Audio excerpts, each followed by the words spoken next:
पैसे घ्या ठरवलं. आता 3 शिष्य हे घरी गेले. एकानं काय केलं, अण्णा गावामध्ये ते आला होता फोटोने भाजण्याकरता तो माणूस, त्यांनी ते फोटोने केले, फोटोने स्वतः खाल्ले आणि वाटून दिले. लगेच मोकळा झाला तो.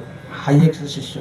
दुसरा शिष्यानं काय केलं, तो जरा तो चांगला होता, मध्यम होता. त्याने काय केलं, चांदीची पेटी आणली आणि महाराजांचा प्रसाद म्हणून चांदीच्या पेटीमध्ये ती हरभरी ठेवली आणि रोज पूजा करायचा. जय देव जय देव जय हरभरी देवा.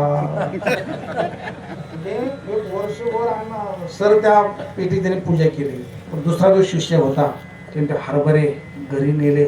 पाऊस पडलेला होता, जमीन निर्मळ होती, बैल बोलवले, पेरून दिले महाराज ते हरभरे. महाराजांचा प्रसाद म्हणून 1 किलोचे 100 क्विंटल हरभरे झाले. आणि पुढच्या वर्षी ट्रॅक्टर केला आणि गुरुकडे नेला. मला तुम्ही खरं सांगा, तिघांपैकी चांगला शिष्य लायकीचा कोणता? फोटोने करून खाणारा का पूजा करून ठेवणारा की पेरणारा?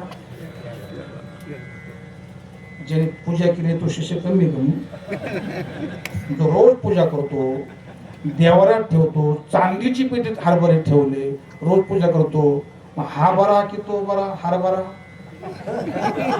हरभरा हाच बरा आहे जो वाढीनं काम करतो. तो ज्यानं वाढवलं महाराज.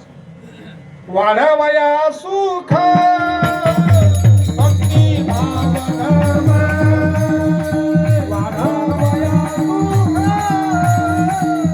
भक्ती भाव धर्म, वाढवया सुख भक्ती भाव धर्म, वाढवया सुख भक्ती भाव धर्म.